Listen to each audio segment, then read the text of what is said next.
Donc, bonjour à tous. Je vais vous présenter le bachelier en automatisation. C'est un des deux bacheliers qui est organisé à l'ISAT. Alors, c'est quoi l'ISAT? C'est une petite partie de l'EFEC dans lequel sont organisés deux bacheliers. Et on a la particularité d'avoir ces deux bacheliers techniques et surtout de ne pas être sur le site principal, enfin pas surtout, et de ne pas être sur le site principal de l'EFEC en Wolu.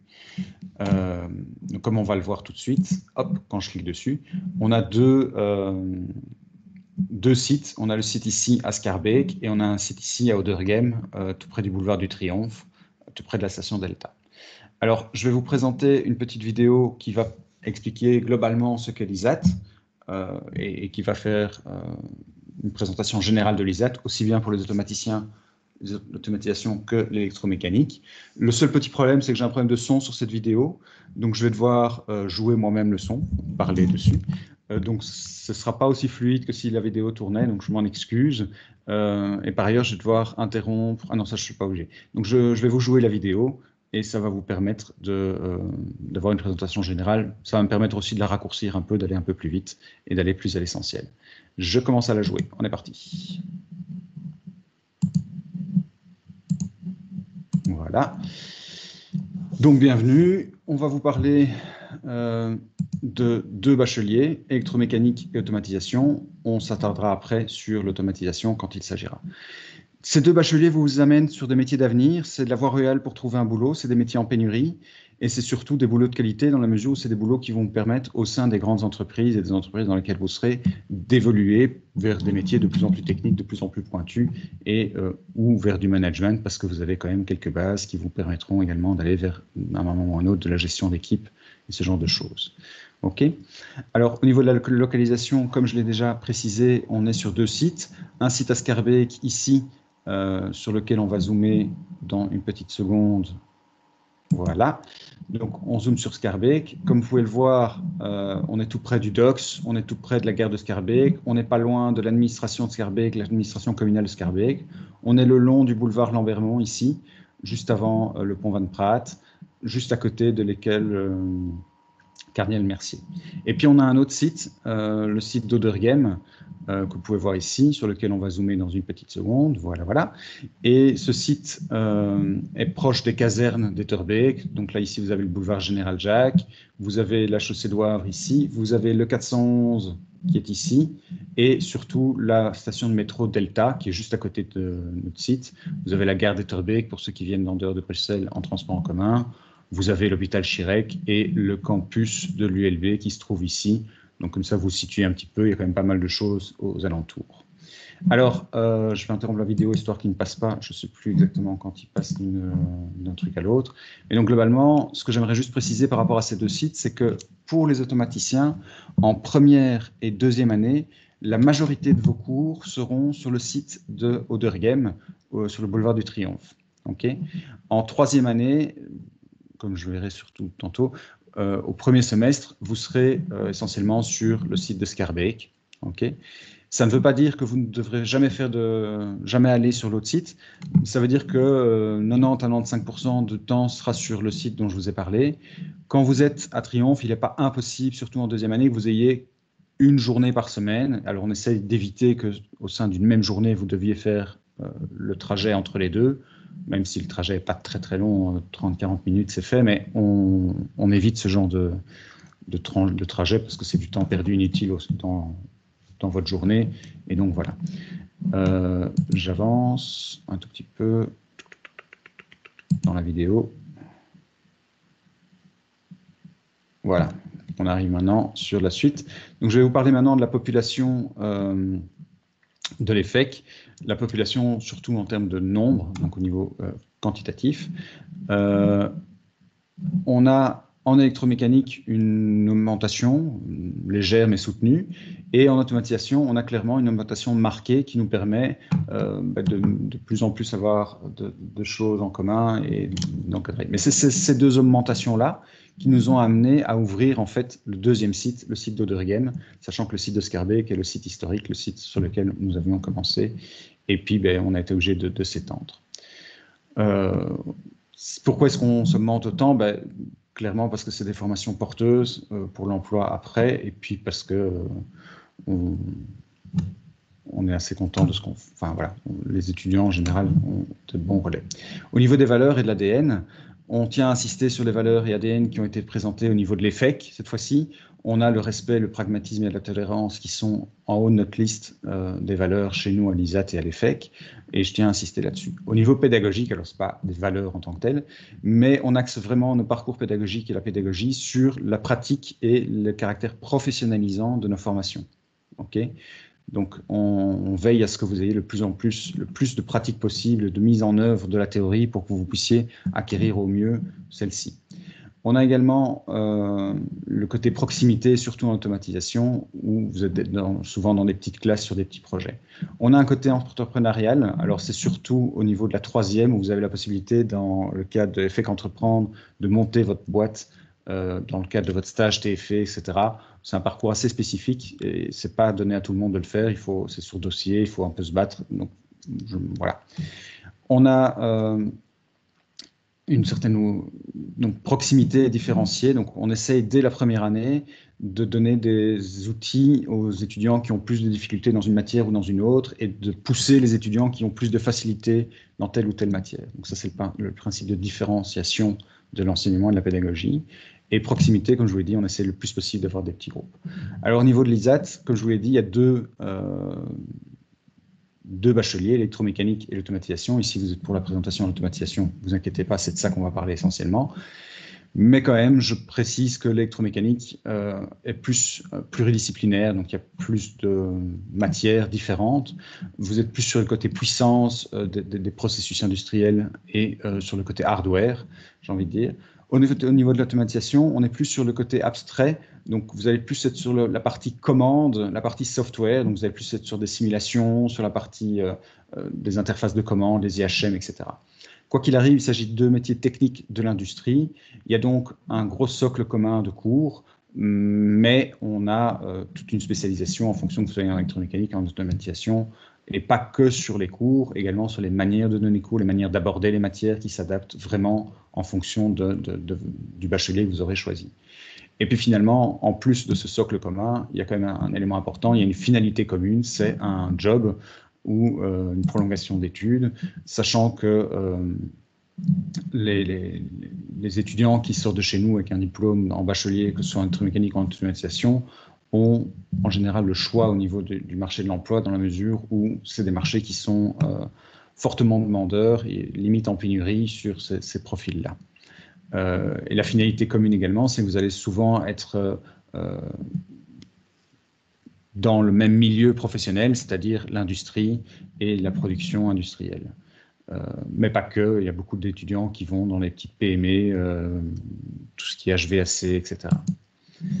Donc voilà. Au niveau des sections, ah oui, au niveau des projets, donc on a des projets d'avenir. Je vais m'arrêter un tout petit peu parce que voilà. Au niveau des projets d'avenir, on en a deux essentiellement qui sont nouveaux et un qui, en fait, une prolongation. Alors, les deux projets d'avenir qu'on a, c'est vraiment la constitution de parcours pédagogiques différenciés. En fait, on avait commencé à mettre en place ce genre de parcours dans le cours de maths, l'unité d'enseignement de mathématiques, et on l'a étendu en mécanique. Mais est arrivé le confinement et tout ce qui s'ensuit, c'est-à-dire les cours en distanciel, les vidéos, etc., etc.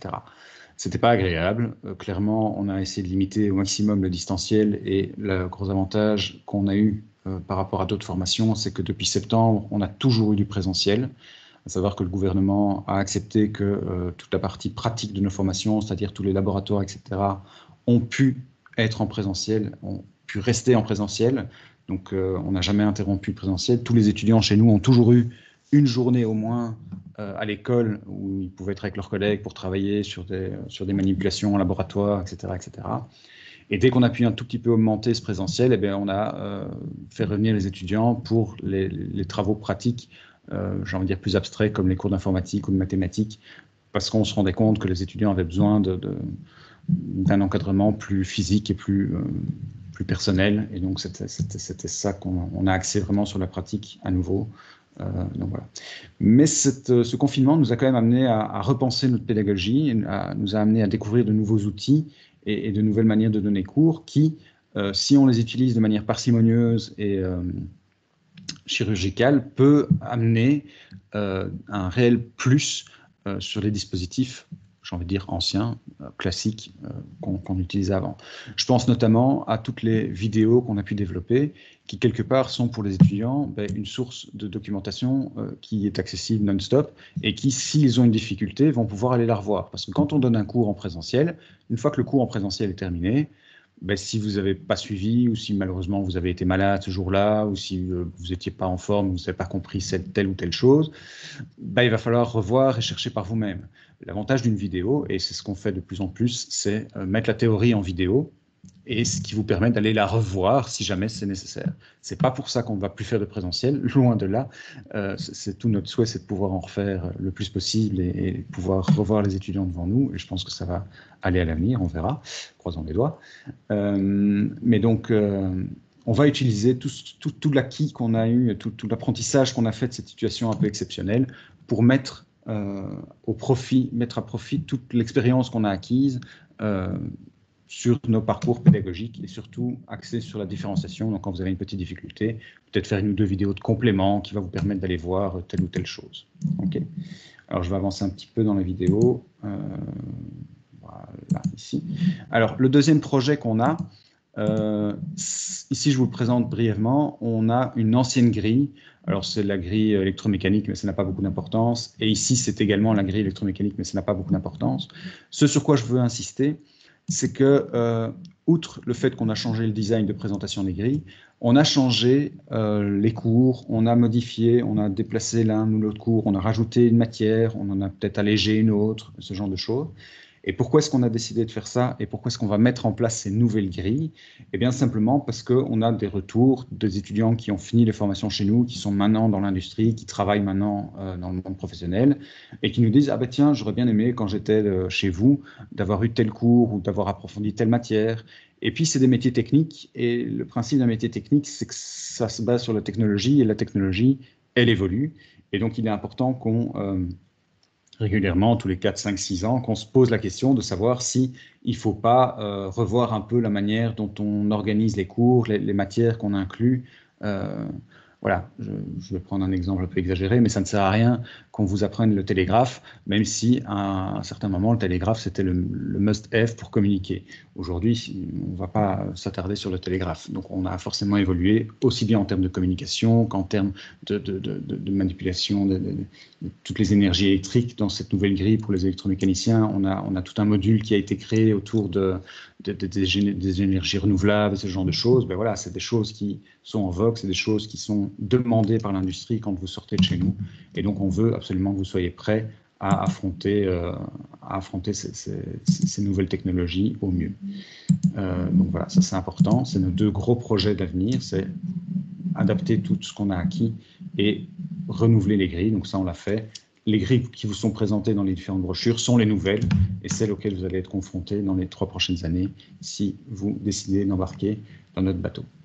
Alors, voilà. Le dernier projet, c'est un projet qui nous occupe depuis toujours et qui va nous occuper encore à l'avenir. Et on y consacre le maximum de temps. C'est vous, c'est votre formation. On essaye à aucun moment de perdre de vue qu'on est là pour vous et pour vous aider à acquérir les compétences et les capacités et les connaissances qui vont vous permettre de vous épanouir dans votre vie professionnelle après l'ISAT, après l'EFEC. Donc voilà, donc ça c'était la petite présentation de départ, d'intro. Je vais rapidement faire un petit zoom sur la grille programme justement, et puis après je vais vous faire visiter virtuellement en quelque sorte nos sites historiques. Donc voilà, la grille programme, comme toutes les grilles programme en enseignement supérieur, est divisée en années. Alors on parle de blocs, donc le bloc 1 c'est la première année en quelque sorte, puis bloc 2, bloc 3. Et au sein de chaque bloc, au sein de chaque année, vous avez le premier semestre et puis le second semestre. Alors, à noter qu'il y a certains cours, alors je vais parler de manière un peu indifférenciée de cours ou d'unités d'enseignement, mais c'est la même chose. il y a certaines unités d'enseignement qui s'étendent sur 2 semestres, comme vous pouvez le voir ici.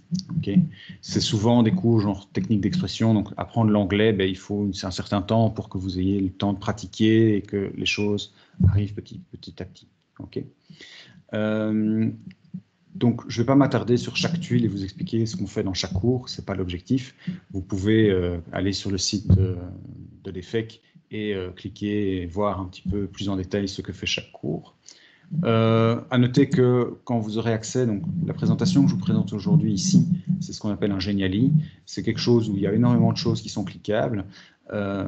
Ici, je le parcours pour vous, c'est moi qui prends le guide, c'est moi qui fais le guide, mais vous aurez accès, on vous donnera accès à cette présentation, comme on a vos adresses mail, on vous transférera le lien vers cette présentation. Alors, pas tout de suite, parce qu'elle n'est pas totalement finalisée, mais voilà, donc par exemple, vous pouvez mettre en évidence, ici, donc j'ai mis un petit bras robotisé, c'est pour indiquer tout ce qui concerne les UE, les unités d'enseignement plus orientés directement sur l'automatisation en tant que telle. C'est pas pour ça qu'on va pas parler d'automatisation dans d'autres cours, mais c'est vraiment ces cours-là qui sont à 100% ou à 50%, comme vous pouvez le voir ici, orientés sur l'automatique, l'automatisation, et voilà. Donc là, je reviens sur la grille de programme. Je vais revenir maintenant sur la présentation AU. Donc, on parle d'AU pour automatisation et EM. C'est un langage que nous, on utilise de manière classique. Ne soyez pas perturbés. Si je dis AU, ça veut dire automatisation. Et je m'en excuse si j'utilise de manière assez habituelle ce terme-là. Alors, on a 2 sites, comme je vous l'ai dit. On va d'abord aller visiter le site de Triomphe, qui sera celui dans lequel vous allez commencer en première AU, en première automatisation. Pourquoi? Simplement parce qu'il est plus simple et que c'est surtout celui qui va vous occuper au début. Donc, comme vous pouvez le voir ici, on occupe dans un bâtiment de bureau, on occupe 2 étages, le premier et le quatrième. Le premier, c'est essentiellement des classes de cours. Au quatrième, vous avez les labos d'informatique, le labo pluridisciplinaire, donc c'est un labo dans lequel on fait plusieurs choses. Je ne vais pas cliquer ici sur ces labos-là. On va revenir sur le site historique. Et pour revenir sur le site historique, le site de Scarbeck, c'est celui-ci. Alors pourquoi est-ce que je vous le présente malgré que ce ne sera pas celui que vous allez rencontrer en première? Simplement parce que vous allez même en première avoir parfois des activités ici. Et puis surtout, c'est là où on a les labos les plus pointus que vous allez devenir faire à partir de la deuxième. Voilà. Donc les labos plus génériques, j'ai envie de dire, se feront à Triomphe, ce qui vous permet d'être dans l'environnement que vous connaissez et que vous maîtrisez le mieux. Mais pour certains labos un peu plus pointus, vous devrez parfois revenir à Scarbeck. Comme je vous l'ai dit, on évitera qu'au sein d'une même journée, vous deviez faire la navette. Pardon, excusez-moi. Alors, je vais commencer par le Fab Lab et je vais laisser parler mon collègue, M. Kammermans, qui va vous présenter le Fab Lab. Donc, le Fab Lab, c'est labo de fabrication et c'est tous les outils qu'on met à disposition des étudiants pour, dans leurs différents projets, réaliser leurs maquettes, etc. Donc là, vous voyez une maquette d'un étudiant. Donc voilà, donc on va cliquer dessus. Bienvenue dans le Fab Lab de l'ISAT. Il s'agit d'un atelier dans lequel nous mettons à disposition des étudiants des appareillages pour prototyper et réaliser physiquement les projets. On a des imprimantes 3D, des routeurs CNC pour découper par exemple du bois, du matériel électronique, de quoi souder, de quoi découper, etc. Voici par exemple un projet sur lequel un étudiant est en train de travailler. Il s'agit d'une maquette pédagogique à destination de futurs étudiants qui pourront la commander et la programmer avec l'aide d'automates programmables.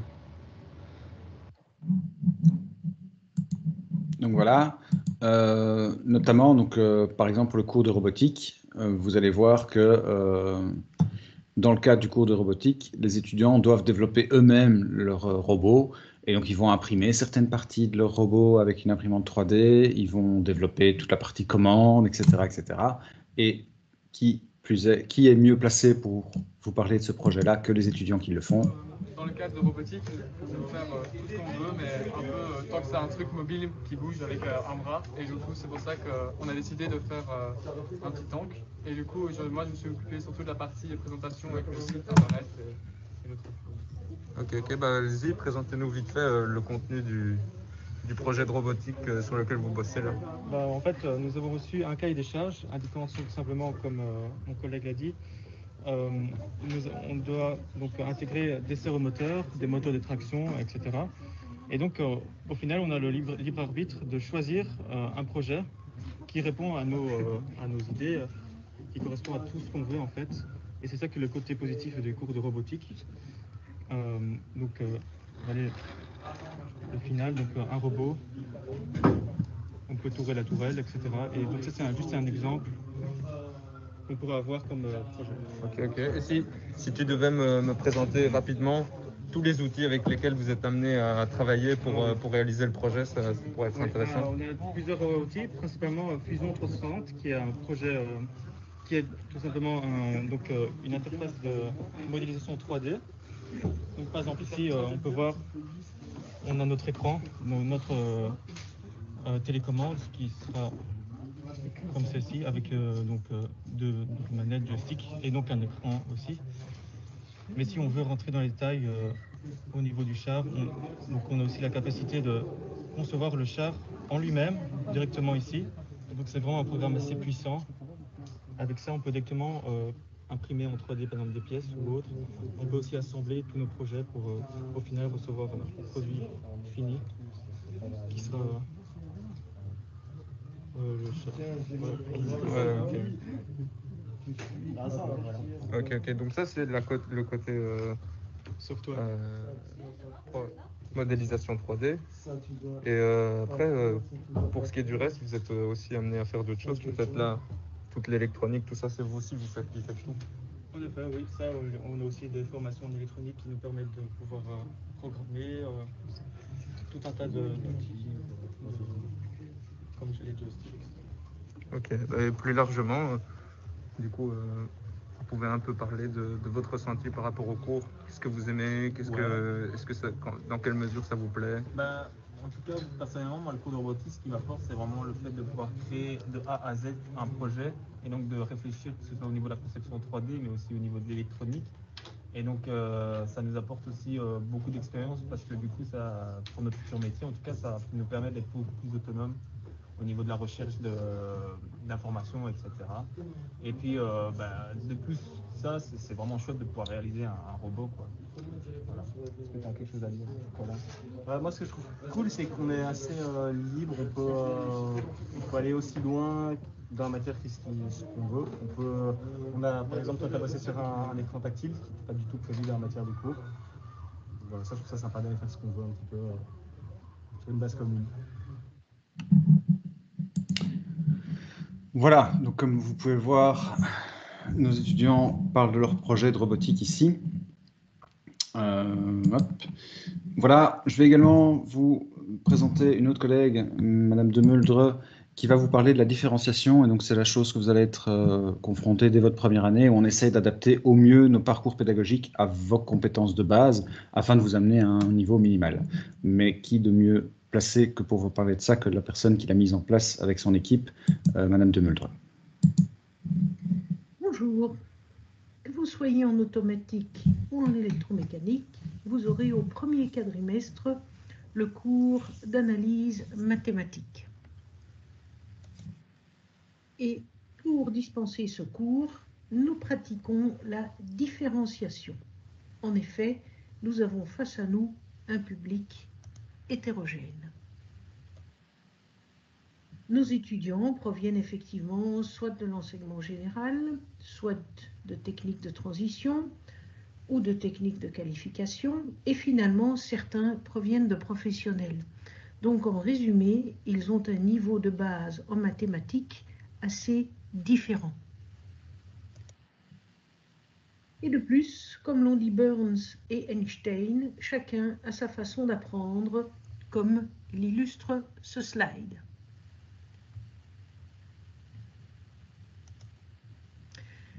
Alors, venons-en au programme. Nous avons les prérequis qui sont algèbre de base et équations et inéquations du premier et second degré. Nous abordons les éléments de géométrie analytique, les notions de trigonométrie, les fonctions, la modélisation mathématique, la résolution d'équations et d'inéquations, et nous faisons des études des variations, dérivations et optimisation. Et à chaque fois que nous le pouvons, nous appliquons ce qui vient d'être vu à des applications techniques. En effet, nous concevons les mathématiques comme un outil qui nous permet de résoudre des problèmes techniques. Ce que nous retrouvons d'ailleurs dans les acquis d'apprentissage qui sont visés. En particulier, vous devrez être capable d'analyser et d'expliquer un problème, tant dans les domaines mathématiques que techniques. Vous devrez pouvoir acquérir les méthodes et outils mathématiques qui sont nécessaires à la compréhension, à la modélisation et à la résolution de problèmes techniques. Vous serez capable d'utiliser les mathématiques pour la compréhension et la modélisation des phénomènes physiques, tant électriques que mécaniques. Donc voilà, comme je vous le disais, vraiment pour nous, les mathématiques seront plus vues comme un outil. Je vous ai dit que nous pratiquions la différenciation. Voyons d'abord ce que nous faisions jusqu'en 2017-2018. Auparavant, il y avait 12 heures de cours théoriques en classe. Il y avait à peu près 3 classes, chacune de 65 à 70 étudiants. Et ceci, en parallèle, il y avait 24 heures de travaux pratiques, donc d'exercices en groupe d'une quarantaine d'étudiants, à savoir donc 5 groupes.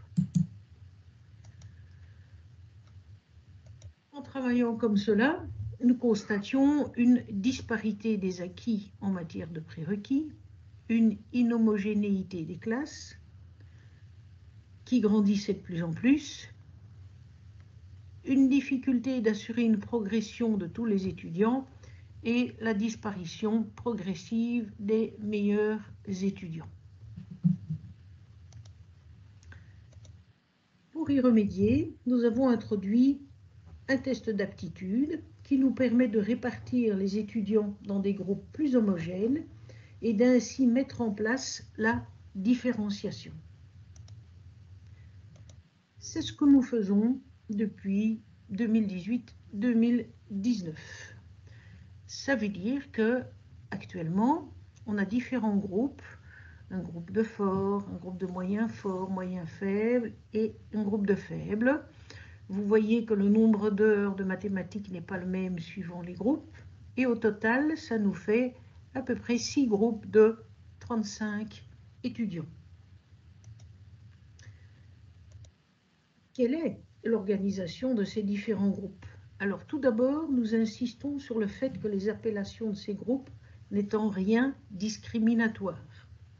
Et donc, notre but est d'amener tous les groupes à un niveau minimum de compétences permettant à chacun d'avoir les connaissances requises pour pouvoir suivre valablement les cours techniques pour lesquels des notions mathématiques sont nécessaires.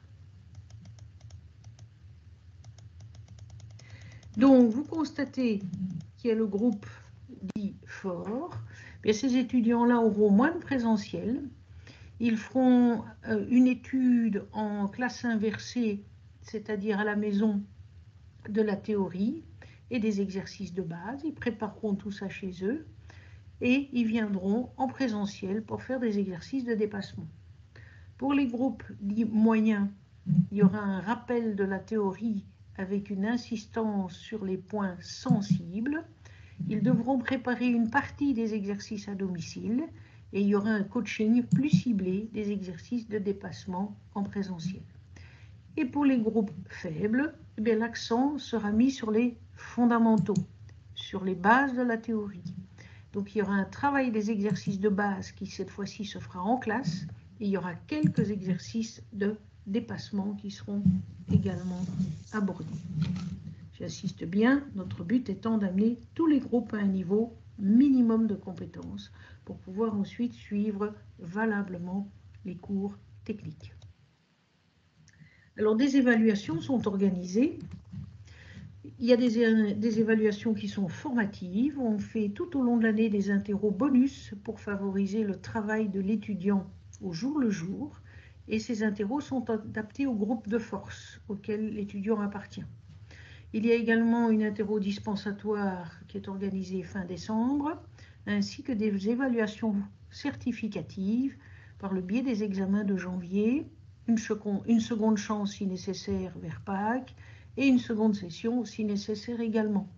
Mais tant dans le cas des interros dispensatoires que des évaluations certificatives, toutes les questions sont identiques pour tous et la pondération est prévue telle qu'il y ait 12 points sur 20 qui correspondent aux compétences minimales qui doivent être acquises.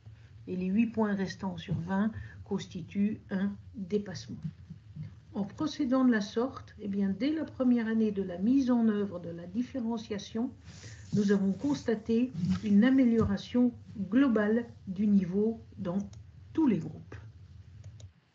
Par exemple, dans le groupe des faibles, comme vous pouvez le voir, nous avons eu 19% de réussite, ce qui était loin d'être le cas les années précédentes. On a eu vraiment une nette amélioration. Alors pour savoir si cette méthode convenait à nos étudiants, nous avons fait une évaluation des enseignements par les étudiants. Et ici sont repris les points les plus importants de cette évaluation. À la question « Que pensez-vous de l'organisation en groupe de niveau ?» on constate que globalement 83% des étudiants sont satisfaits. Et si on regarde plus en détail, que ce soit dans le groupe des forts ou dans le groupe des moyens ou dans le groupe des faibles, ils sont tous au moins à 82% satisfaits. Et on constate même que les faibles sont très satisfaits. Donc, pour nous, c'est évidemment très important. À la question « Vous sentiez-vous à votre place dans votre groupe ?» on constate que globalement, la réponse est à 86% favorable. Et en détail, on constate que c'est la même chose, tant chez les forts que chez les moyens, que chez les faibles. Donc, tout cela est évidemment fortement encourageant. En conclusion, on a constaté, donc, suite à cette évaluation des enseignements, qu'il y avait un accueil et un bilan positif de la part des étudiants et des enseignants, qu'il y avait également une diminution importante de l'absentéisme et surtout une amélioration des résultats. Je vous souhaite une bonne visite virtuelle et peut-être à bientôt. Voilà. Donc, merci à Mme de Muldre d'avoir préparé. Je tiens à insister sur le fait que ce principe de différenciation est appliqué essentiellement aux mathématiques en première année, premier bloc, mais a été étendu aux cours de mécanique théorique que vous aurez également en première année, premier bloc, et dans une moindre mesure aux cours de mathématiques du deuxième quadri, toujours de la première année. À noter également que beaucoup de mécanismes dont elle a parlé sont mis en place dans d'autres UE, dans d'autres cours, comme par exemple les interrogations dispensatoires. Alors ce principe d'interrogation dispensatoire, il est mis en place parce qu'on s'est rendu compte que les étudiants, quand vous arrivez du général, vous vous rendez compte que le plus dur, c'est d'affronter des grosses matières, des gros blocs de matière en janvier, où vous devez être interrogé sur 4 mois de cours. Afin d'éviter que vous soyez confronté à ce mur qui est parfois un peu difficile à passer au-dessus, eh bien, on a mis en place ce système d'interrogation dispensatoire, c'est-à-dire que, par exemple, pour le cours d'informatique d'initiation à la programmation que je donne, eh bien, vous allez avoir ici, plus ou moins la moitié du semestre, une première interrogation dispensatoire. Et si vous la réussissez suffisamment bien, c'est-à-dire avec une note au-delà de 12 sur 20, eh bien, vous n'aurez plus cette matière-là à l'examen. Et on en fera une deuxième à la fin du semestre, et à nouveau, si vous la réussissez, vous n'aurez plus cette matière-là à l'examen. Mais ça veut dire que si vous réussissez les deux, vous n'avez plus d'examen en informatique au premier quadri de votre première année. Donc il y a moyen pour certains cours, c'est le cas pour informatique, c'est le cas pour maths, c'est le cas pour méca, je suis moins sûr, il faudrait que je vérifie, mais donc on a quand même mis en place tous ces systèmes-là qui vous permettent de voir les choses petit à petit, de vous rendre compte si vous êtes suffisamment préparé, si votre méthode de travail est bonne, s'il y a des choses à améliorer, si vous comprenez ce qu'on attend de vous, si vous arrivez à comprendre un examen, parce qu'après on fait forcément des corrections, on voit avec vous ce qui n'a pas été, etc. Donc voilà. Donc il y a tous ces petits mécanismes qui sont mis en place pour vous permettre de progresser et de passer du statut d'élève au statut d'étudiant où vous êtes acteur de votre formation, vous apprenez par vous-même ce qui est important de voir, etc. Voilà, donc ça c'était pour les mathématiques. On va se diriger vers le labo d'électronique. Alors c'est un labo qui est, comme on pourra le voir, à Schaerbeek, mais c'est un labo à partir de la 2e année où vous serez obligé d'aller au moins une journée par semaine, parce que vous aurez des cours un peu plus pointus en électronique, en régulation, en électronique de puissance, ce genre de choses. Bonjour à vous, bienvenue au laboratoire d'électronique. Je m'appelle Amdawi Rahima, je suis professeur à l'ISAT. Le CP se déroule au Léo, c'est un laboratoire qui se trouve au 3e étage du bâtiment de Schaerbeek. Les travaux pratiques d'électronique vont servir à l'étudiant de mieux comprendre la théorie vue en cours. À l'aide du matériel qu'on dispose au labo, l'étudiant est capable de comprendre le principe de fonctionnement des composants électroniques de base. Et à la fin de ces laboratoires, l'étudiant est capable de dessiner, mesurer, tester un circuit électronique et faire le montage et la fabrication des circuits électroniques aussi.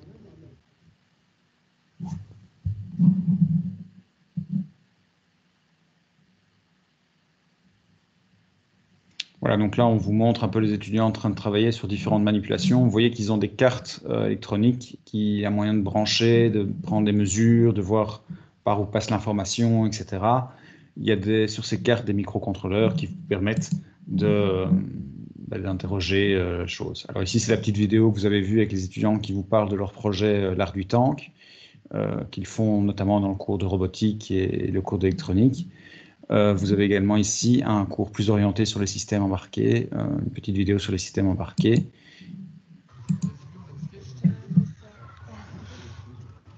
Bonjour. Bonjour. Bah, vas-y, présente-toi et explique-nous vite fait ce que tu fais ici au cours de...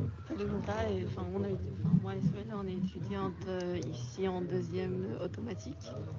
Et là, on est on est en train de faire le TP de robotique partie 2, qui consiste, pas robotique, pardon, système embarqué, partie 2 qui consiste à utiliser un bus I2C pour communiquer d'un microcontrôleur à un EEPROM. Et là, on est en train de tester le composant pour enregistrer. Voilà. Et ça représente quoi par rapport en automatique? Vous faites quoi d'autre à part ça? Ça dépend, on fait beaucoup de choses. Par exemple, en premier, on a fait de la programmation, on a fait aussi de l'automatisme avec de contrôle de PLC. Il y a quoi d'autre qu'on fait? On fait aussi des programmes sur la PIO pour faire de l'acquisition de données. Quoi d'autre? Non, ok, on comprend que c'est vaste. Pas de souci. Okay. Voilà, donc une élève qui vous parle un petit peu de sa formation. Donc effectivement, ce qu'il faut retenir de ce qu'elle dit, c'est que vous faites beaucoup de choses différentes, mais toutes ces choses ont quand même un objectif bien précis, c'est de vous former à devenir automaticien dans le monde industriel. Et je vais donc maintenant passer alors je pourrais aller voir les différents labos qui sont ici, notamment informatique ou ce genre de choses, ou thermique, avec le labo de monsieur Fanouk qui le présente et qui est vraiment intéressant. Mais on va maintenant passer sur, parce que je vois que le temps avance, sur la partie, j'ai envie de dire, finalisation de votre formation. Donc comme je vous l'ai dit au début, il y a 3 années. Et lors de la 3e année, pendant le premier semestre, vous êtes chez nous avec les cours et les cours les plus aboutis, les plus avancés dans les différentes matières. Et puis au 2e semestre, vous avez votre stage et votre travail de fin d'études à effectuer. Et donc pendant 15 semaines, vous allez être plongé dans une entreprise. Donc vous ne venez plus chez nous, on vous a assez vu, donc on vous fout dehors. Non, je déconne. Mais donc vous allez quand même aller pendant 15 semaines dans une industrie, 5 jours sur 5, 5 jours sur 7 et du matin au soir. Et vous allez devoir, dans le cadre de ce stage, effectuer un projet de l'entreprise, pour l'entreprise, avec les normes de l'entreprise et encadré par l'entreprise, qui sera votre travail de fin d'études. Et donc, si vous voulez, pendant le premier semestre, vous faites la recherche de l'entreprise qui est prête à vous accueillir, et puis qui a un travail à vous proposer, qui est en lien avec les exigences de l'école, etc. Donc, vous êtes accompagné dans cette recherche, et puis après, vous êtes dans l'entreprise. À noter qu'au niveau des entreprises, j'en ai mis quelques-unes, mais on a une centaine de stages à l'ISAT par an, alors un peu moins en automatique, on en a une vingtaine par an. On a des stages de TFE dans tout ce qui est pharma, donc Universel, GSK. Universel, c'est une petite PME très prometteuse. GSK, c'est un gros acteur au niveau du pharma. On a dans l'aérospatial, la Sonaca, la SAPCA, on a quelques stages par an. Au niveau de l'agroalimentaire, on a un partenariat avec Puratos qui nous aide au niveau des visites d'entreprise, etc. et puis des stages. On a dans tout ce qui est HVAC, contrôle de bâtiments, etc. Chaque année, on a 7-8 stages chez Veolia et 7-8 stages chez Engie. Alors, quand je parle de 7-8 stages, ce n'est pas uniquement pour les automaticiens, je parle en général parce que je suis responsable pour les stages aussi bien pour les automaticiens que pour les électromécaniciens. Mais donc, quand je parle de nombre, c'est global pour les deux. Mais des automaticiens, j'en ai déjà eu dans plus ou moins toutes les industries, peut-être un peu moins là. J'aurais peut-être dû mettre un autre symbole pour vous. Bonjour. Oui, tu as une question. Je t'écoute, Oui, j'ai Sofiane. une question, monsieur. Vous avez parlé de Fanuc, mais Fanuc, Audi aussi, il présente le robot Fanuc. Donc ici, je vois pas Audi. Alors, on a des stages chez Audi. Oui, mais je te dis, on a une centaine de stages par an. J'ai pas mis toutes les industries là. C'est pas possible. J'ai peut-être oublié Audi. Audi, on en a un peu moins. On en a 1 ou 2 par an. Ok. Et en l'occurrence, cette année, on en a un en automatique, justement. C'est un automaticien ou un électromécanicien? Oui, non, je crois que c'est un automaticien. Donc, oui, on a l'année passée, on avait un stage en automatisation chez Audi. Ça, je suis sûr. Donc, il y a moyen, effectivement, d'aller vers des stages chez Audi. Je ne les ai pas mis ici, mais parce que j'ai fait une sélection voilà. Tout ce qui est STIB, SNCB, on en a aussi chaque année. Tout ce qui est automatisation, donc là, on a vraiment Schneider et Siemens qui sont des gros développeurs au niveau des automates programmables. Et donc voilà, Sibelga, on a aussi des stages, on a déjà eu des automaticiens là-bas, etc. Studibel, c'est un bureau d'études qui fait des canalisations industrielles. En général, c'est uniquement des électromécaniciens qui vont là. Mais on a beaucoup de bureaux d'études en automatique, il y a juste que je n'ai pas les logos. Bon, voilà, c'était pas possible de mettre. Je te dis, je suis à environ 100 stages par an. Alors, il y a beaucoup d'entreprises qui se reviennent, mais je dois avoir, je sais pas, 50 à 60 entreprises différentes par an. Et je suis responsable d'entreprise depuis 4 ans. Donc, je dois être aux alentours des 100, 150, 200 entreprises. Donc, je ne peux pas te mettre tous les logos ici, c'est pas possible, quoi. Mais donc, voilà, ce qui est très important de retenir, c'est que c'est vraiment le stage qui va vous permettre de mettre en œuvre toutes les compétences que vous aurez acquis avant dans le cadre d'un vrai projet en industrie. C'est pas possible pour nous de vous donner des travaux de fin d'études au sein de l'école. On en fait, chaque année, on en fait 1 ou 2, mais la majorité de nos étudiants vont en industrie et c'est vraiment ce vers quoi on les pousse parce qu'alors ils sont confrontés à du matos industriel réel et ça leur permet vraiment d'être confrontés à des problématiques. Et donc voilà. Et surtout découvrir le monde de l'industrie dans tous ses aspects. Et bon voilà, de découvrir que parfois tout n'est pas aussi facile qu'on peut le penser. Dans un projet, par exemple, l'étape d'acheter vos pièces pour réaliser vos projets, chez vous, vous allez au magasin de bricolage, vous achetez ce que vous avez besoin, vous allez sur Internet, sur un site comme Farnell ou que sais-je encore, vous pouvez acheter effectivement tout le matériel que vous avez besoin pour un projet. Dans une industrie, il faut demander un devis, il y a des processus, des parcours pour la commande, etc.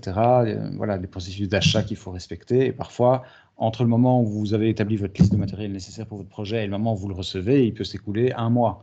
Et donc, il faut être rapide au début de votre stage pour aller vers cette liste, pour pouvoir avoir... Ça dépend d'une entreprise à l'autre. Et ça, le responsable d'entreprise qui vous chapeaute, qui vous accompagne pendant tout votre stage, vous dira ce à quoi il faut faire attention.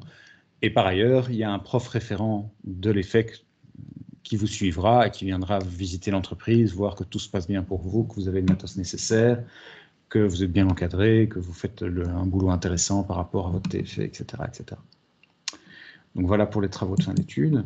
Dernière petite bulle que je vais visiter, mais comme je vous l'ai dit, il y a des choses à visiter ailleurs, mais on n'a pas le temps en 1 heure de tout visiter. C'est pour ça qu'on mettra à disposition cette présentation. Alors pas tout de suite, mais d'ici 2-3 semaines, le temps qu'on la finalise et qu'elle soit totalement fonctionnelle. Je vais aussi parler de l'internationalisation. Alors ça ne concerne pas tous les étudiants, mais il y a plusieurs éléments au niveau de l'internationalisation. Et il y en a certains qui concernent tous les étudiants. En première année, vous allez avoir un cours de langue en anglais. Alors, on part sur les bases de base. On vous apprend les règles de base, mais ce sur quoi on vise vraiment, c'est la pratique. Et donc, on essaie le plus vite possible que vous pratiquiez la langue plutôt que apprendre des règles grammaticales et puis des règles grammaticales. Non, on essaie vraiment de vous pousser à la pratiquer, quitte à ce que vous ne parliez pas parfaitement l'anglais. Le principal, c'est que vous vous libériez de ce poids de passer la marche de « allez, je me lance ». En deuxième année, il y a plusieurs activités aussi, toujours au niveau des cours d'anglais, mais il y a surtout la possibilité de participer à des semaines internationales qui vous permettent pendant une semaine, d'être plongé dans une autre culture avec plein d'autres gens qui viennent de différents autres horizons. Les semaines internationales, c'est des semaines qui sont organisées par des autres écoles partout en Europe, à laquelle vous pouvez vous inscrire et participer, et vous allez rencontrer des gens qui viennent de partout ailleurs en Europe. Et donc, vous allez être baigné avec des différentes cultures, etc. Bon, forcément, la langue qui est le plus souvent pratiquée, ce sera forcément l'anglais. Et vous allez devoir, pendant cette semaine, faire un projet en rapport avec vos études, bien entendu, mais parfois pas 100% dans le scope de vos études. Parfois, ce sera, je sais pas, ça pourrait être le développement d'un logiciel. Ben voilà, vous n'êtes pas ici, vous n'êtes pas venu ici pour faire informaticien, mais vous avez des cours de programmation, vous êtes capable de vous débrouiller, et puis les autres membres de votre groupe seront peut-être un peu plus avancés en informatique. Parfois, ce sera vraiment un projet pure automatisation, et ce sera vous le spécialiste, j'ai envie de dire technique, sur le projet que vous rencontrez, et puis il y aura peut-être quelqu'un qui est plus informaticien, qui connaîtra peut-être un peu moins les principes de l'automatisation, mais qui a vu un peu ce que c'était, et vous devrez peut-être un peu le guider. Et tout cet échange que vous allez faire avec votre groupe diversifié pendant une semaine, va vous permettre quelque part d'apprendre plus en une semaine que parfois en 2 mois de cours. Parce que vous allez rencontrer d'autres gens qui ont d'autres compétences et être confrontés à un projet qui n'est peut-être pas tout à fait dans votre scope de départ, mais vous allez devoir un peu vous... Et donc ça, un gros challenge. Ces semaines internationales sont accessibles à tous. Maintenant, tout le monde ne va pas en faire. Ça dépendra un peu de votre motivation et de... Voilà. Il y a d'autres activités qui sont mises en parallèle pour ceux qui ne participent pas aux semaines internationales. En bloc 3, au premier semestre, vous avez la possibilité de faire un Erasmus. Donc là, c'est pendant tout un semestre, vous allez dans une autre haute école. Et là, j'ai mis des drapeaux pour vous montrer tous les partenariats et tous les Erasmus qu'on a déjà fait. On a notamment un partenariat, c'est pour ça que j'ai mis tout en haut, avec un cégep au Canada, dans la partie francophone du Canada, cégep de Matane. Et là, on a carrément mis en place un système de bidiplomation. Donc, vous pouvez sortir à la fin des 3 années. Vous faites 2 années chez nous et puis vous allez... mais c'est surtout pour les EM, je pense, pas pour les AU, autant pour moi. Mais vous avez quand même, vous, la possibilité d'aller au cégep de Matane en Erasmus au premier semestre.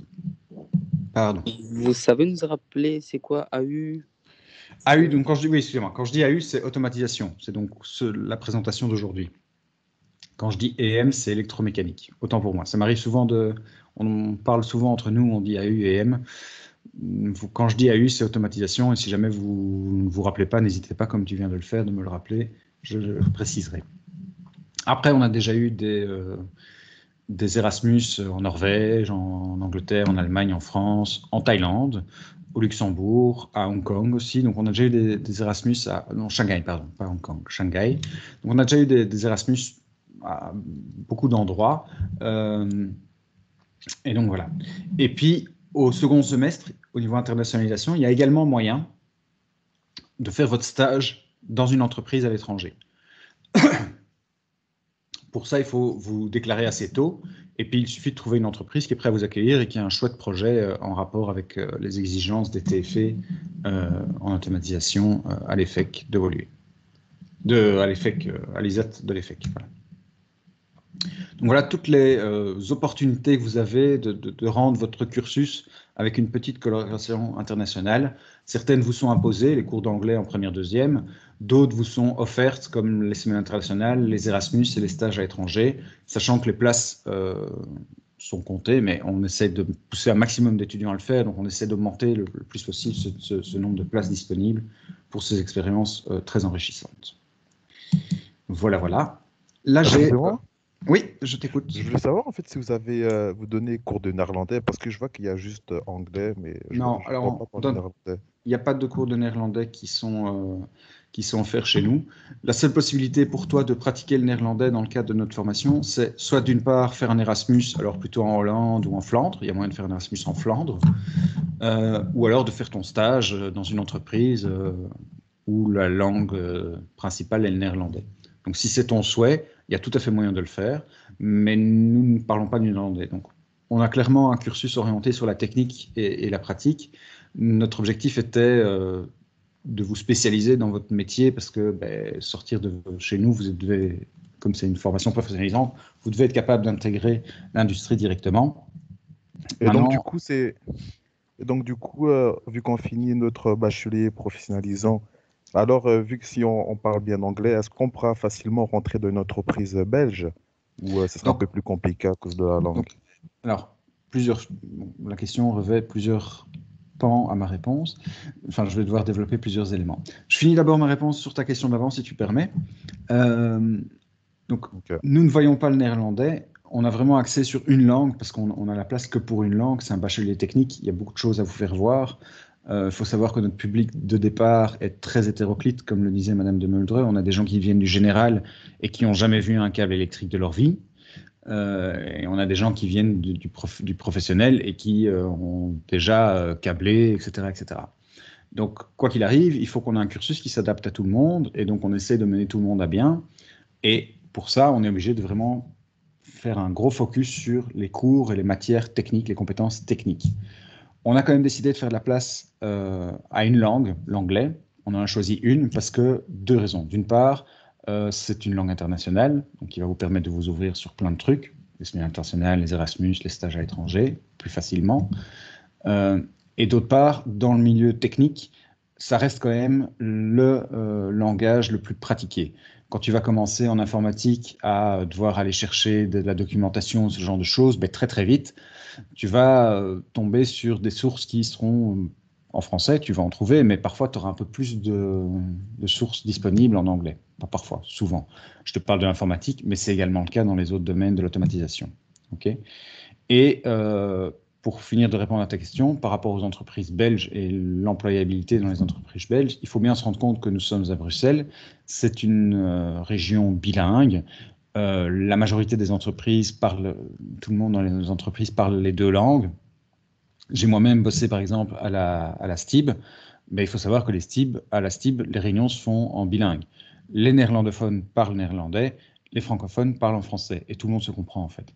Et quand il y a quelqu'un qui ne comprend pas, il demande gentiment, et les gens sont bienveillants. Quand tu es dans une entreprise, tu n'es pas là pour mettre des bâtons dans les roues de tes collègues, tu es là pour faire avancer le schmilblick, et en général, ça se passe, j'ai envie de dire, dans 95% des cas, ça se passe très bien. Tu peux toujours tomber sur des gens qui sont un peu plus fermés et un peu plus rigides, mais dans l'ensemble, tu ne dois pas t'inquiéter. Et comme tu es dans un métier technique qui est en pénurie, ou en tout cas qui est en forte demande et forte croissance, tu ne dois pas t'inquiéter sur le fait que tu vas trouver un poste, même en ne maîtrisant que le français. Mais en fonction des boîtes dans lesquelles tu seras, il faudra à un moment ou à un autre, peut-être que si tu veux monter dans la hiérarchie, là, peut-être qu'il faudra que tu apprennes le néerlandais. C'est sûr et certain que si tu vas dans une grosse boîte belge, il y a un moment où il faut montrer que tu es capable de communiquer avec l'ensemble des employés de la boîte si tu veux monter un petit peu. C'est sûr et certain que tu vas à la STIB, à la SNCB, etc. Tous les dirigeants d'équipes, de grosses équipes, etc. sont bilingues. Là, il n'y a pas le choix. Mais cette formation de néerlandais ne te sera pas offerte dans le cadre de l'ISAT, EFEC, Scarbeck ou Triomphe. Je pense que l'année là où on va suivre, l'anglais, ça sera plus on va plus apprendre à parler, c'est ça. On va moins faire de la grammaire. C'est ce que je disais. Donc en première, on te donne les règles de base de la grammaire, parce que parler une langue sans même savoir comment tu fais ta phrase, c'est un petit peu compliqué. Donc il y a quand même un moment où il y a certaines bases sur lesquelles on ne peut pas passer, on ne peut pas sauter. Donc on va quand même te donner des bases, on va quand même revenir sur des bases, tout comme on va te donner du vocabulaire.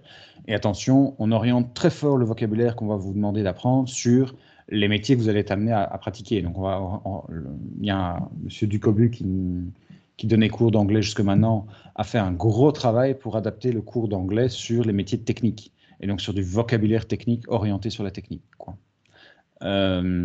Excuse-moi, j'ai une dernière question. Je peux finir de répondre à ton collègue? Merci beaucoup. Et donc, tu vas avoir en première année les bases de grammaire, mais très très vite, on va t'amener à faire des petits exposés ou quoi, qui vont te forcer quelque part à t'exprimer, même si tu n'es pas très à l'aise.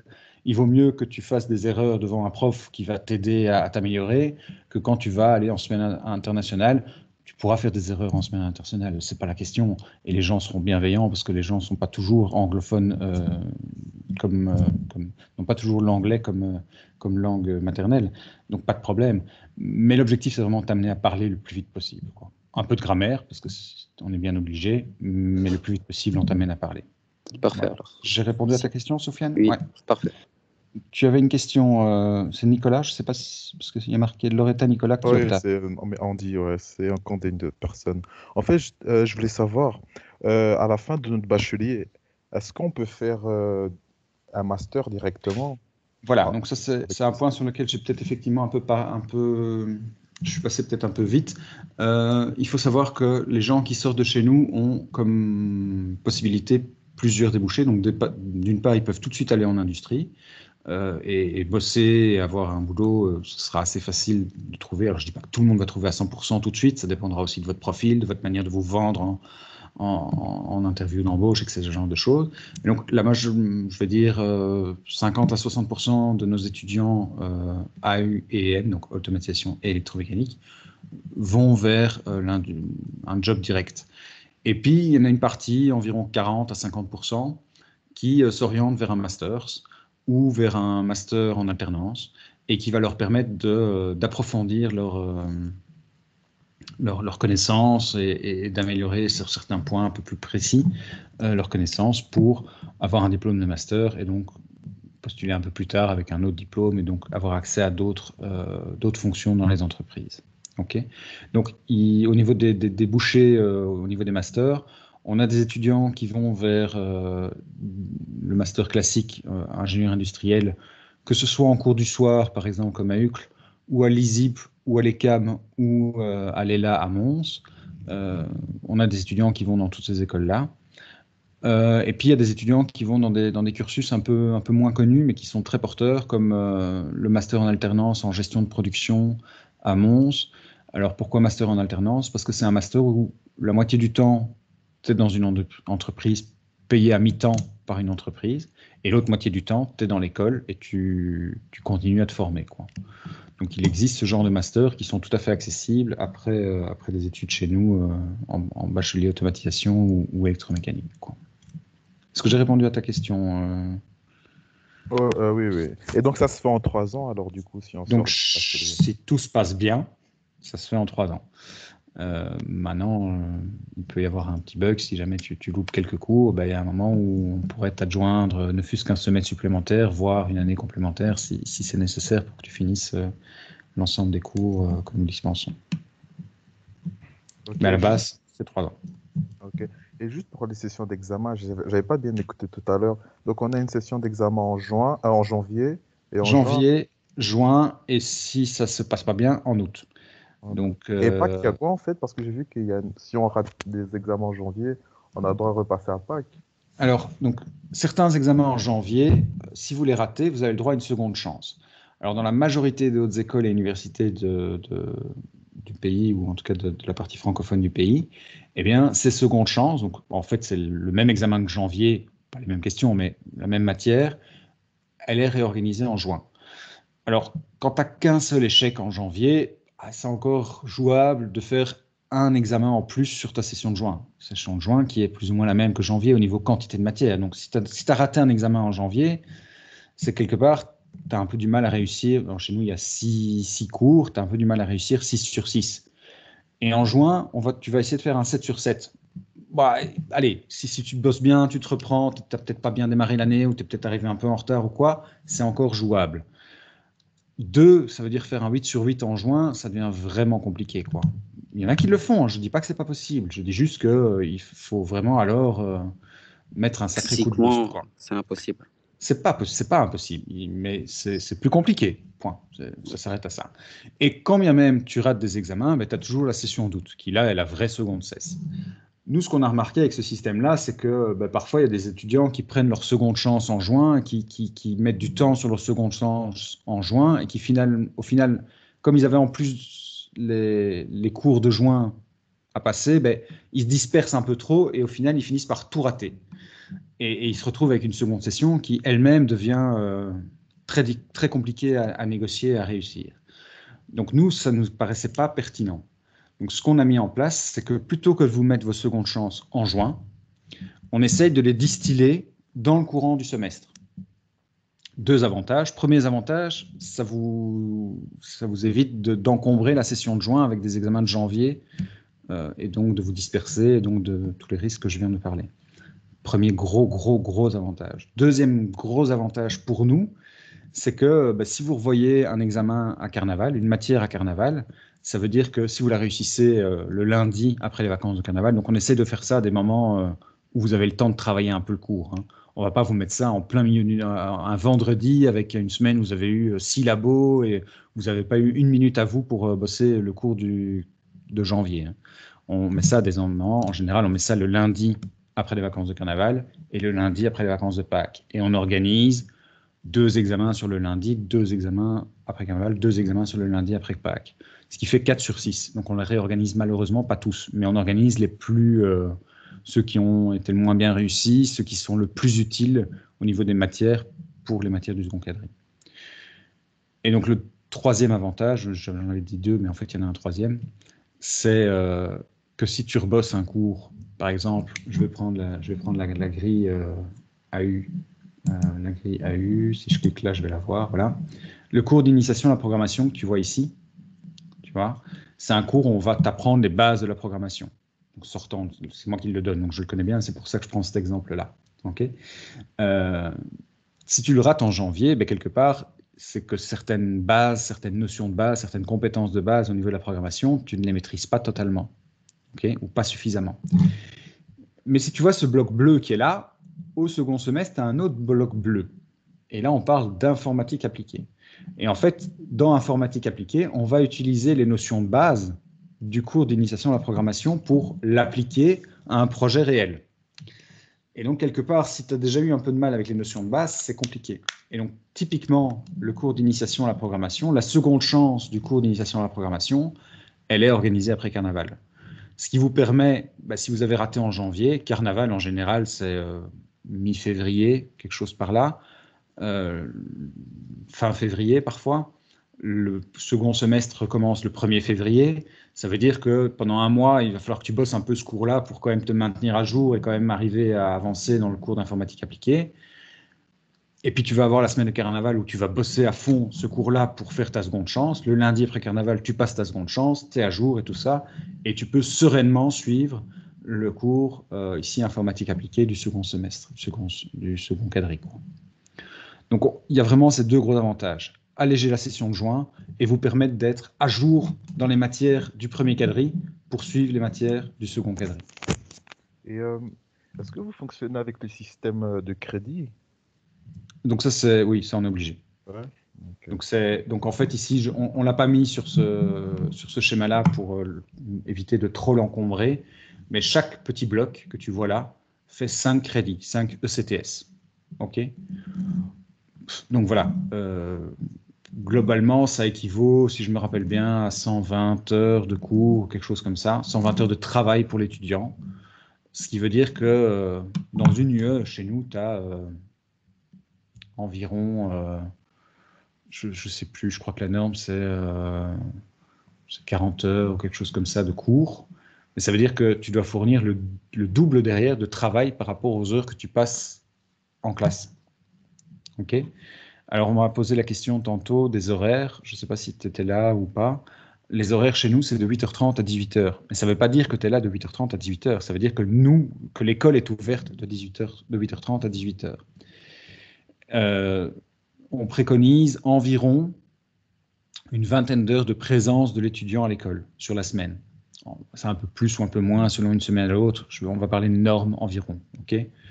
Ça veut dire quoi? Ça veut dire que si tu fais le calcul, de 8h30 à 18h,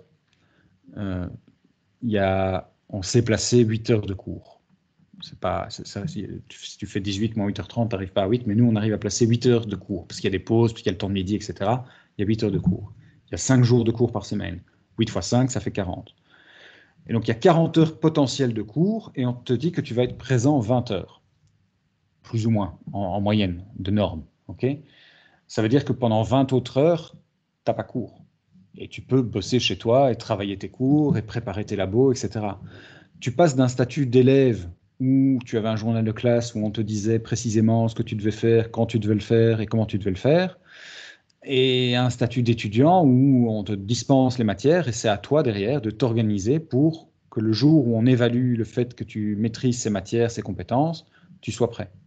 Donc c'est toi qui vas toi-même devoir gérer ton planning. Te dire, bah, tiens, c'est vrai que dans 3 semaines, j'ai une interro en initiation à la programmation. J'ai peut-être intérêt à commencer à revoir maintenant, même si j'avais bien assisté au TP, mais c'était déjà il y a 4 semaines. Je vais peut-être le revoir parce que si je veux être prêt dans 3 semaines, voilà. Donc c'est à toi de gérer ton temps. Soufiane, tu as une question?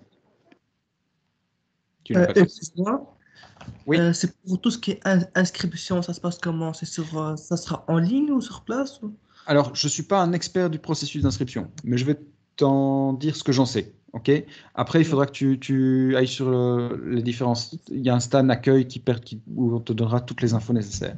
Globalement, il y a une pré-étape en ligne, ce qui vous permet de remplir, j'ai envie de dire, tranquillement tous les éléments et surtout de voir tout ce que vous devez fournir, parce qu'il y a des éléments que vous devez fournir. On ne pourra pas vous inscrire si vous n'avez pas ces éléments. Je parle là, par exemple, de votre carte d'identité, de votre certificat CESS pour nous prouver que vous avez bien réussi votre machin, tout ça. Donc, voilà, je ne suis pas un expert, je ne peux pas vous dire exactement quelles sont les pièces, mais tout sera bien expliqué sur la plateforme qui te permettra de t'inscrire en ligne. Une fois que tu t'es inscrit en ligne, donc que tu as rempli toutes les cases et que tu es sûr d'avoir vu tous les documents qu'il fallait et que tu les as introduits, etc., eh bien, on te donnera un rendez-vous pour que tu passes et que tu complètes ton dossier par 2-3 choses, qu'on te donne différents éléments, que tu signes un truc, enfin bon, voilà. Ça, c'est la partie administrative de l'inscription. Après, il y a la partie budgétaire, j'ai envie de dire. Et en fait, à l'inscription, on va vous demander 10% des frais d'inscription pour que votre inscription soit officielle. Tant que ces 10%-là ne sont pas réglés, vous n'êtes pas inscrit officiellement. Et tant que vous n'êtes pas inscrit officiellement, vous n'avez pas accès aux cours, ce genre de choses. Donc ça, c'est le minimum. Et les 100% des frais d'inscription doivent être versés à une date qui s'approche de janvier. Je ne sais pas la date exacte, donc ça, il faudra demander au niveau de l'accueil qui sont plus pointus que moi sur ces aspects administratifs et financiers. Ah, ok. Donc, et voilà. Vous savez, c'est quand l'entrée scolaire? En septembre? Alors, donc, officiellement, c'est le 15 septembre. Pratiquement, je crois que ça commence le 16 ou 17 septembre, mais compte le 15 septembre.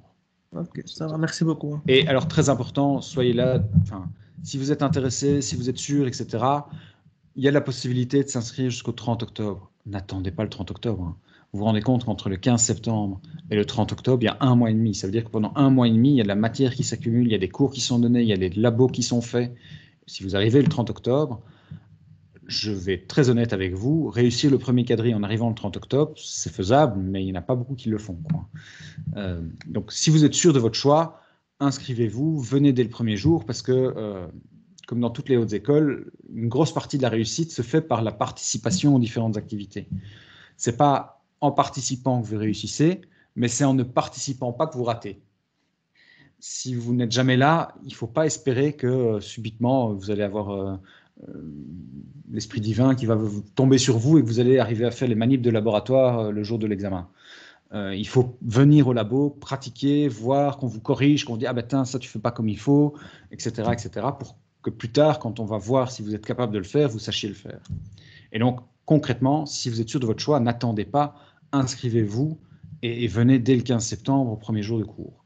Je vois que Madame Marcia est arrivée et pour tous ces aspects d'inscription, Madame Marcia étant la directrice des départements automatiques et électromécaniques, pourra sûrement répondre de manière plus adéquate que moi. Donc, je disais qu'il y avait 2 étapes. Une étape en ligne où ils doivent compléter un maximum de documents et qu'une fois que cette étape en ligne était terminée, ils ont un rendez-vous pour venir faire les différentes signatures et compléter les dossiers. Mais je n'ai pas plus de précision que ça. En fait, non. Déjà, l'année passée, avec le confinement, on a supprimé l'étape rendez-vous.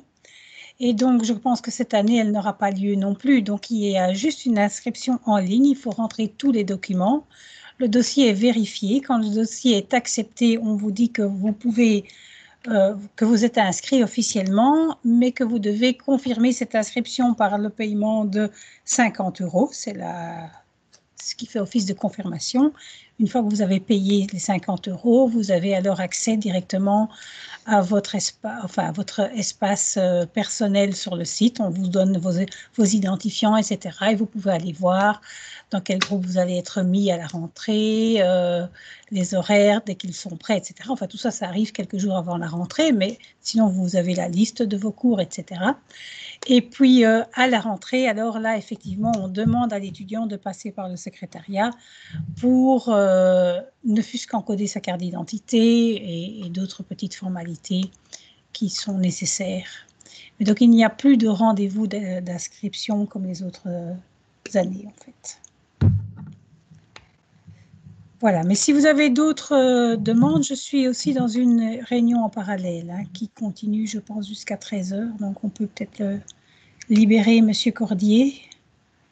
Oui, s'il y a des questions, je suis prêt à y répondre aussi, mais Mme Marcel répondra de toute façon mieux que moi, sauf peut-être pour le cours d'informatique, mais sinon. Donc voilà, elle a une vue plus globale, et donc s'il y a des questions, n'hésitez pas, c'est le moment. Mais je quitte cette réunion-ci et je retourne dans l'autre réunion. Donc, si vous avez des questions, vous allez sur le stand et vous cliquez « Questions-réponses en direct ». Nous sommes là pour répondre à tes questions. Clique ici, vous cliquez dessus et c'est bon. Ok, parfait. À bientôt. Merci. Passez une bonne journée. Au revoir. Voilà, donc moi je reste encore une petite minute. Si vous avez une question, j'y réponds bien volontiers. Vous voyez que sur les questions, vous voyez que sur la partie administrative, Mme Marcia est plus calée que moi et j'étais pas tout à fait up-to-date. Mais on a eu l'info, donc c'est le principal. Et je pense que c'est Soufiane qui essaie de me couper la parole. Je lui offre Désolé. le parlement. Non, pas de problème, pas de problème. Je comprends. Donc, j'ai une petite question. C'est un peu fou, en fait. Vous avez parlé de 2 écoles, 2 sites, c'est ça? 2 sites, oui. À Schaerbeek et l'autre à Gurghem, je pense. Je voulais savoir si la première année, on a cours, on peut choisir dans quel site on peut travailler? Alors, si tu es venu ici pour automatisation, non, tu n'as pas le choix. Tu seras sur Triomphe, donc à Delta. OK. Je vais te dire 95% de ton temps. Peut-être que pour certaines interros, certaines activités bien spécifiques, tu devras venir à Schaerbeek. Mais comme je l'ai dit, on essaie d'éviter les navettes au milieu de ta journée pour éviter que tu perdes 30 à 40 minutes dans les transports en commun en plein milieu de ta journée. Donc, tu auras des journées. La majorité de tes journées seront à Triomphe Delta. Et puis peut-être que certains jours, pour une interro, pour ce genre de choses, tu devras venir à Schaerbeek. Mais ce sera assez exceptionnel en première année, pour certains labos. En deuxième année, une grosse partie du temps, pour tout ce qui est cours, etc., tu seras à Triomphe. Mais là, par contre, tu auras des journées, au moins une journée par semaine, si pas 2, où tu viendras à Schaerbeek, mais c'est des journées complètes où tu viens que à Schaerbeek et tu fais pas à nouveau, on évite les navettes entre un site et l'autre, parce que Schaerbeek, en fait, c'est notre site historique. C'est donc là qu'on a les labos qui ont été le plus perfectionnés, j'ai envie de dire, équipés, etc. Et donc les labos qui sont un peu plus pointus en deuxième, etc., ou en troisième, se font à Schaerbeek. Et alors en troisième, tu es quasiment 100% à Schaerbeek, en automatisation. Pour électromécanique, si jamais il y a quelqu'un qui était aussi intéressé par électromécanique et qui se pose le même genre de questions, là c'est un peu différent, parce que vous êtes un peu plus nombreux, enfin ils sont un peu plus nombreux en électromécanique, et globalement, en première, tu dis, voilà, je vais être à Schaerbeek, voilà, je vais être à Triomphe, et donc majoritairement, tu es soit dans l'un, soit dans l'autre. En général, quand tu choisis Schaerbeek, tu es 100% Schaerbeek tout le temps. Quand tu choisis Triomphe, tu es 90-95%, tu es comme les AU, 90-95% du temps, tu es à Triomphe, et parfois, de temps en temps, on te demandera de venir à Schaerbeek parce que tu as besoin de tel labo ou tu as besoin de faire tel interro. Et là, ce sera Schaerbeek, mais à nouveau, toujours en essayant d'éviter les navettes dans la même journée, au milieu de la journée, quoi. En deuxième, même chose, tu peux être majoritairement à Triomphe, de temps en temps à Schaerbeek ou 100% à Schaerbeek. Et en troisième, là par contre, c'est 100% Scarbeck. Donc voilà. Ok, parfait. J'espère avoir Et répondu à ta j'ai question. encore une petite question, et puis je vous laisse. Ouais, pas de problème. Question support, parce que support, cahier, on a des cahiers ou c'est tout par Internet? Alors, donc, on ne parle pas de cahier, on parle de syllabus. Ouais, syllabus. Pas de problème, je comprends la confusion. Donc, on a encore quelques syllabus papier. En fait, alors, à nouveau, ça c'est de l'administratif, je suis toujours un peu moins calé sur ces questions-là, mais je vais essayer de répondre dans les mesures de mes connaissances. Mais en gros, tu dois commander tes syllabus via un... En fait, on sous-traite l'impression des syllabus, et donc tu commandes tes syllabus, et puis ils arrivent assez rapidement, et tu les obtiens. Et par rapport au prix des syllabus, on te demande... Alors, avant, on te demandait une caution, et puis la caution diminuait, et puis si jamais tu passais à zéro, ben, on te redemandait de réalimenter, si tu veux, la caution. Mais en général, ça n'arrivait pas à zéro, et à la fin de l'année, on te remboursait ce qui restait sur les 100 €, quoi.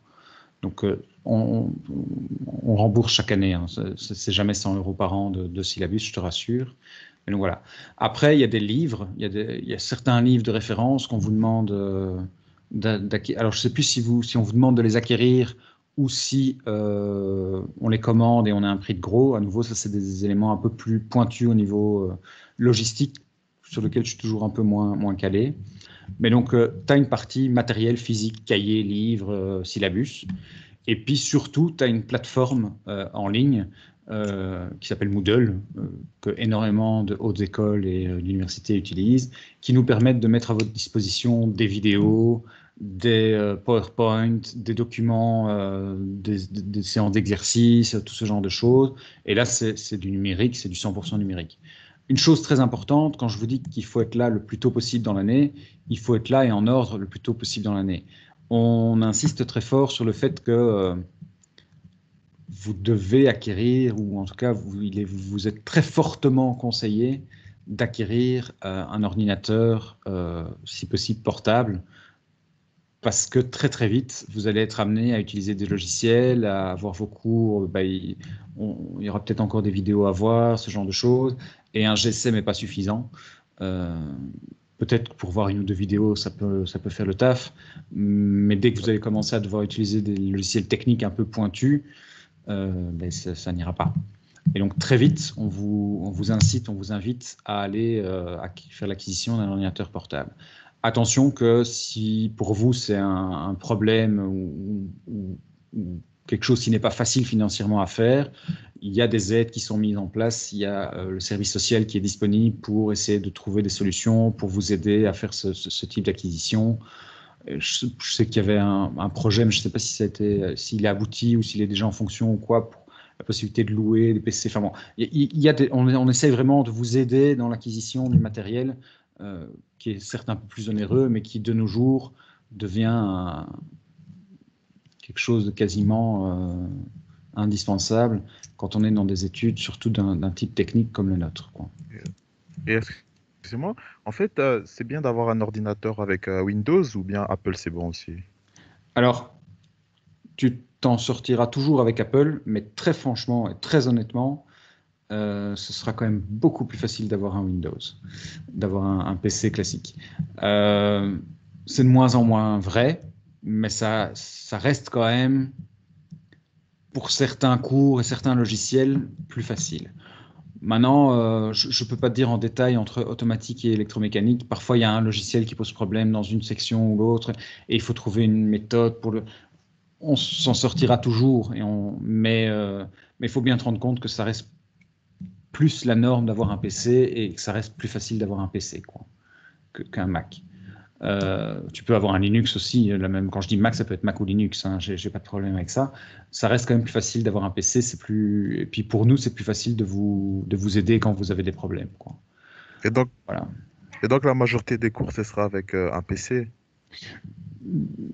Qu'est-ce que tu entends par là? Je ne comprends pas le sens de ta question. Tu peux me la répéter? C'est-à-dire quand on va aller en cours, on aura plus besoin d'un PC ou bien on va beaucoup travailler sur des syllabus? À nouveau, donc, quand tu vas écouter un cours où on t'explique la théorie, très concrètement, tu as besoin plutôt d'écouter que de regarder ton ordinateur, soyons clairs. Quand je te parle des endroits où tu auras besoin de ton ordinateur, c'est plutôt dans les labos ou dans les cours, dans les travaux pratiques en informatique. La programmation surtout. Voilà, le travaux pratiques en informatique, c'est effectivement la programmation où tu vas devoir programmer, etc. Donc là, très très vite, tu vas être amené à devoir faire des exercices en fait sur ordinateur. Mais la partie où on te donne cours, en général, tu n'as pas besoin d'être sur ordinateur. Il y a parfois un étudiant qui sort son laptop et qui prend ses notes sur PC. Je n'ai pas de problème avec ça. Mais tu peux tout à fait avoir une feuille de papier et un crayon. Ça marche. Il n'y a pas de problème.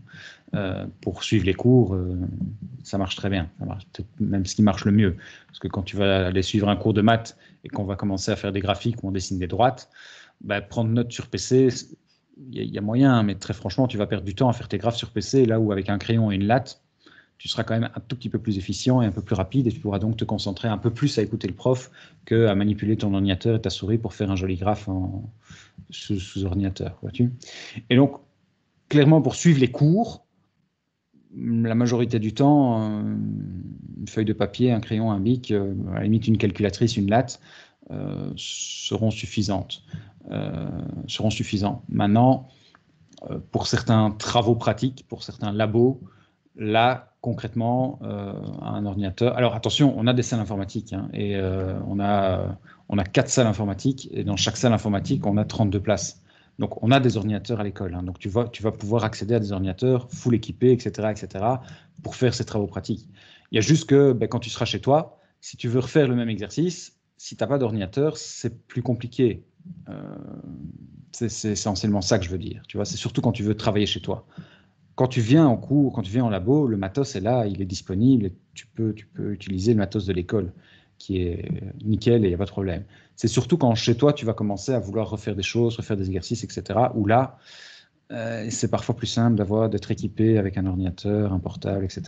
Après, si tu viens au labo d'informatique pour la programmation et que tu as ton ordinateur, tu peux l'utiliser tout à fait pour faire les travaux pratiques sur ton ordinateur et auquel cas, quand tu rentres chez toi, tu as tout ton travail, tu n'es pas obligé d'aller le télécharger parce que dans le labo d'informatique, quand vous faites un travail, on vous demande de le mettre à plat sur une plateforme pour que vous puissiez y accéder en dehors de la salle et à toute heure de la nuit, à toute heure du jour ou de la nuit. Et donc voilà.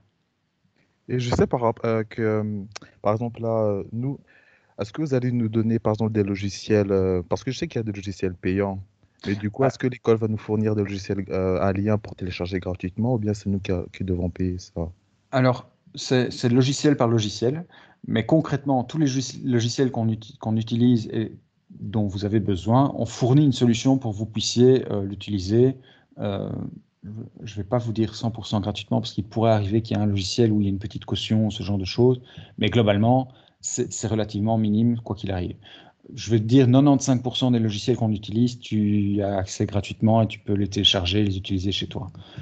Certains logiciels sont payants, mais on a acheté suffisamment de licences pour que tu puisses les utiliser dans la mesure où tu en as besoin. Et puis certains logiciels, en gros, il y a un logiciel qui est un peu plus problématique parce que, en gros, il est payant. On a des licences pour l'utiliser à l'école, mais il n'est pas accessible en dehors de l'école. Et donc, on ouvre la salle pour que vous puissiez travailler quand c'est nécessaire. À noter que c'est un logiciel qui est utilisé en électromécanique et pas en automatisation. Et donc, ça ne vous concerne même pas, en fait. En automatisation, tous les logiciels, à ma connaissance, sont soit disponibles gratuitement, soit on les met à disposition via tel ou tel système pour que vous puissiez les utiliser quand vous en avez besoin chez vous. Mais globalement, de toute façon, quand vous êtes à l'école, vous avez accès aux licences de l'école et il n'y a pas de problème, quoi. Pas d'inquiétude, tu ne vas pas devoir claquer 300, 400 € par an pour accéder au logiciel. Ponctuellement, tu pourrais avoir une caution à remettre ou ce genre de choses, mais globalement, c'est vraiment exceptionnel et à ma connaissance, je ne pense pas qu'il y ait. Je ne suis pas sûr à 100%, mais normalement, il n'y a pas. Voilà, pour moi, c'est très clair. On a eu. Pour moi aussi. Tant mieux. Mais s'il y a d'autres questions, n'hésitez pas. Il y a le stand sur lequel vous pouvez encore aller, où Madame Marcia est là. Et donc, juste, j'ai une question. Le site que vous avez parlé avec les simulations et tout ça, on peut voir où ici il y a les cours présenter tout ça? Vous avez dit quelques semaines? Ah oui, non. Donc, alors, il y a deux choses. Il y a d'une part la présentation que tu vois ici, qui va être complétée. En fait, ce qui se passe, je connais mon truc, mais donc, j'ai Oui, pas voilà été. ça. Donc, ceci, donc, c'est tout, hein, en fait. Donc, le home, il est là. Soit tu vas sur la présentation électromécanique, soit tu vas sur la présentation automatisation. Tu arrives là, tu as la vidéo qui présente l'ISAT en général, tu as la grille de cours qui est ici, et puis quand tu veux visiter les labos et voir un peu ce qui s'y fait, tu peux aller là et tu peux cliquer sur les différents trucs. Il y a juste qu'elles ne sont pas encore toutes finalisées, et c'est pour ça qu'on ne vous la donne pas maintenant, parce que voilà, tout n'est pas en ordre. Ici, internationalisation, moi je voulais expliquer en live, mais j'aimerais bien mettre une petite vidéo pour que quelqu'un qui vient, il puisse écouter la vidéo et voilà. Donc on doit un peu compléter ce truc-là, ça va mettre encore deux, 3 semaines, mais donc voilà. Après, donc ça c'est le site présentation, automatisation et effets et électromécanique. Après, il y a aussi la possibilité de... alors, je ne vais pas faire de bêtises. Si je fais ça, j'essaie de retrouver. Voilà. Donc, si je vais sur l'EFEC, donc sur le site de l'EFEC, tiens, ça ne marche pas. On va essayer comme ça. Si vous allez sur efec.be, voilà, donc le site de la Haute École, voilà, que vous allez dans nos cours du jour, vous avez accès ici aux différentes formations. OK ? Et si vous cliquez sur automatisation, voilà, vous arrivez là-dessus. Vous avez une petite présentation du bachelier en électromécanique, etc., etc. Et puis, vous avez ici le programme de cours. Et le programme de cours, vous pouvez aller voir le bloc 1, le bloc 2, le bloc 3 et voir les différents cours. Attention que je viens de voir que c'est, si je ne m'abuse, comment est-ce que je peux le voir de manière sûre? Je crois que c'est l'ancienne grille de cours, mais globalement, la majorité des cours restent les mêmes. Si par exemple, tu regardes... Initiation à la programmation, qui est le cours que je connais mieux, que je donne. Quand tu cliques dessus, tu vas avoir les objectifs, le contenu de ce cours-là. Et puis, une fois que tu as fait initiation au premier quadri, tu pourrais aller t'intéresser qu'est-ce qui se fait en informatique appliquée. Tu vois qu'en informatique appliquée, il y a 2 sous-cours, en fait. Et tu peux cliquer dessus et voir que là, on va t'enseigner ceci. Et donc, tu peux aller voir sur chaque cours. Voilà. Et si tu fais le lien avec ceci et que tu reviens sur la grille de cours qui est ici. Allez. Ça bug. Non, ouais, mais c'est parfois il y a une petite latence. Donc la grille de cours, tu vas voir que la grille de cours qui est ici n'est en fait qu'une autre présentation de ceci. Donc le bloc électricité qui est ici, tu vas le retrouver ici, quoi.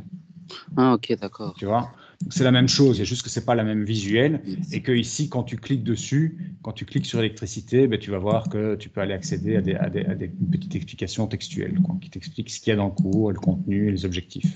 Même chose pour les labos et voilà. Ok, parfait. Donc ça tu y as déjà accès aujourd'hui, là maintenant. Ok, parfait. Tu peux y aller quand tu veux. Le seul truc que je suis pas sûr à 100%, c'est qu'il soit mis à jour par rapport aux nouvelles grilles, mais globalement, les matières restent les mêmes et tu dois pas. Enfin, il y a peut-être un cours qui va glisser d'une année à l'autre ou un chapitre mais globalement, il y a quelques éléments qui sont ajoutés. Par exemple, je parlais tantôt toute la partie énergie renouvelable. Il y a tout un module qui a été développé. On fait un peu plus de projets, tout ça dans les nouvelles grilles, mais globalement, le métier n'a pas changé du tout au tout. Voilà, donc les matières restent quand même... Oui, bien sûr, ça reste fondamentalement automatisation. Fondamentalement, les matières restent quand même les mêmes, quoi. Oui. À noter que si tu es intéressé par l'électromécanique, tu l'as ici et tu as la même présentation. Tu peux aussi aller voir le programme ici, le programme des cours, et tu peux aussi te naviguer dans les différents cours, les différentes années qui sont là, bloc 3, bloc 2, etc. quoi. Okay. Et alors, par contre, cette présentation-ci, qui est un peu plus visuelle, avec des petites vidéos et tout ça, doit encore être finalisée, et c'est de celle-là que je te disais qu'on allait vous donner le lien par mail, vu qu'on a vos adresses mail, d'ici 3 semaines, quoi. Le temps qu'on fasse 2-3 vidéos, parce que sinon, c'est pas très sympa si vous allez sur le bloc internationalisation et que vous arrivez là-dessus, ça vous raconte pas grand-chose, quoi. Tandis que si vous avez là-dessus, et puis que là, vous avez un petit lien vers une vidéo qui vous explique ce qu'il y a dans ce slide-là, c'est déjà autre chose, quoi. Ou ne fût-ce qu'un petit lien vers une bande audio qui vous explique. Voilà. Enfin, donc voilà, donc pas d'inquiétude, vous aurez ce truc-là, je vous dis 3 semaines, et voilà. Parfait. Ben, j'espère vous revoir en septembre. En septembre. Moi aussi. J'espère tous vous revoir en septembre, et puis on fera un petit bout de chemin ensemble si vous venez chez nous. Et pour juste me rappeler, vous faites quelle matière? Donc moi essentiellement je m'occupe, oui c'est vrai que je ne me suis même pas présenté, quel impoli je suis. Donc moi c'est Jean-Philippe Cordier, je suis professeur essentiellement dans la partie informatique du cursus en automatisation, et c'est moi qui gère et qui coordonne toute la partie administrative et recherche de stages autour des stages de 3e année. Stages et travaux de fin d'études de 3e année, sachant que une fois que vous avez votre stage, après vous avez un promoteur qui va suivre spécifiquement votre stage une fois que vous êtes dedans. Et pas, ça peut être moi, parce que je suis aussi promoteur de certains étudiants, mais je ne suis pas 100 étudiants en parallèle, tout seul. Donc les autres profs ont chacun 4, 5, 6 étudiants à suivre. Et, donc ça va, il y a un suivi, quoi. Oui, on visite l'entreprise, on vient voir dans l'entreprise si tout se passe bien, on vous demande, il y a des étapes de rédaction pour que vous avanciez progressivement dans la rédaction de votre TFE, etc., le travail de fin d'études, et donc voilà, quoi. Ok, parfait. Voilà, je vais vous laisser là. Je vous remercie Merci, passez une bonne journée. Merci beaucoup.